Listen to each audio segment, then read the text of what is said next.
women who became who they are by just surviving, not by choosing, not by design, not by sitting down one day and deciding this is the woman I want to be, but by getting through, adapting, becoming whoever she needed to be in order to make it through the thing that was happening.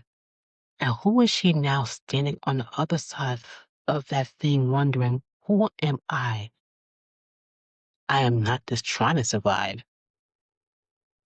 I want to touch on that today. I truly, truly do. Now, for those of you who are new here or returning, you know I'm looking at 10. Empowerment coach, 20 years of human service field, working alongside women, youth, families, individuals. This is the Empowerment Clique. And this is where we get a little real. So come in and have a seat. I feel like some women never get the chance to choose who they are going to be in life because life chose them. Circumstances chose them, survival chose them, and the identity that got built in them circumstances, the one that was forged in difficulty and necessity and the daily like practice of getting through, that identity is real. It is strong. It is capable of things that most people would not believe possible. It's also not the whole story of who you are. Can you identify with this a bit? Because I think a lot of women are walking around right now operating from an identity that was built from a version of their life that no longer possibly exists. An identity that was built for survival that is now being asked to thrive. And those are two very different operational systems. And one does not automatically becomes the other is because the circumstances has changed. And let me tell you what I really mean. When you are in survival mode, real survival mode, the kind that comes from chronic stress or instability or having to be strong because there was generally no other option, your whole system orients around one thing, getting through.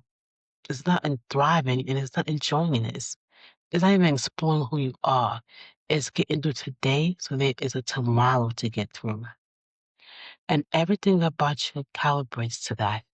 The way you make decisions, the way you relate to people, the way you think about the future, the way you experience how you should rest, or you cannot experience rest because rest feels like vulnerability that you got it, you cannot afford.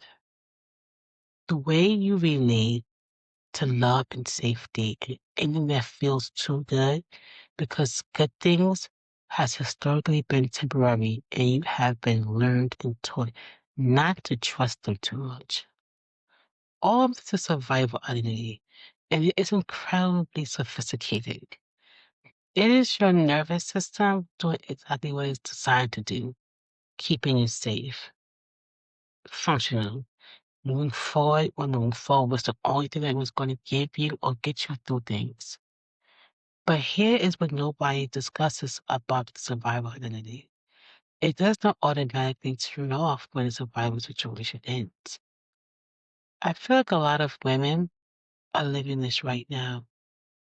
The thing they were surviving is over, or is significantly different, or they have built in the stability that the original threat is no longer present. And they are still operating from their survival identity, still very hypervigilant, unable to fully rest, but waiting for something to go wrong. And you still define yourselves primarily by the capacity to endure rather than the capacity to enjoy. Still more comfortable in crisis than in peace because crisis is very familiar. And of course, peace is not. I've seen a lot of women carry this silently. Women who look from the outside like they're having all together, like they move past whatever they went through. They're fine. And on the inside, this is the silent, quiet, persistent question. Who am I now? Not what did I have to be, or who did survival make me, but who am I when I'm actually get to this to be who am I actually get to choose? This is one of the most important questions a woman can ask herself.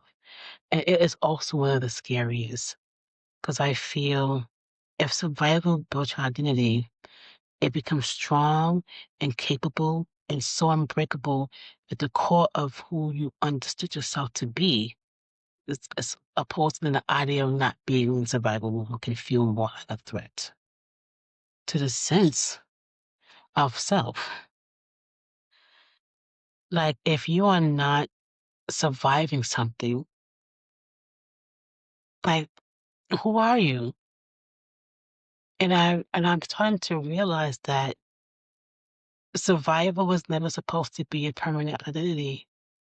It was supposed to be a season, a necessary bruise, sometimes beautiful season when you become stronger and you more vibrant and you see the big picture.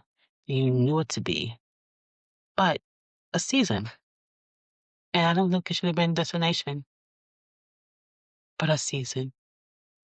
And the work of moving from survival identity to identity to choose for who I had to be to who I actually want to be, that is some of the deepest and most important work anyone can do. And it's so uncomfortable because it requires you to sit for questions that you do not have easy answers for.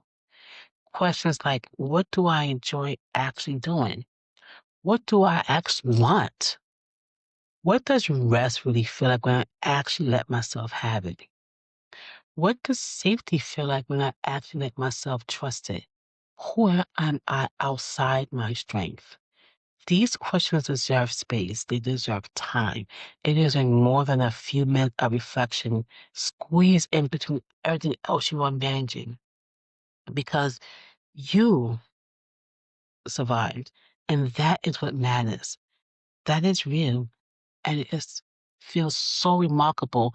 And you should not minimize that for any single second. But you did not survive just to keep surviving. You survived so that at some point, and I like to always talk about me, especially at the point of when I'm middle life, I'm turning 50, you can actually start to live, choosing, becoming, not out of necessity, but out of genuine desire. This is what the second half looks like for me. And the second half is an optional series out of 50, out of 40, out of 30, 20. And it starts with asking the question, who am I? When I am not just trying to be or to get through. Take your time with that one. It is really worth sitting with. I would love to know your responses to it. And ask me questions that I can be able to respond to that has me sitting with it.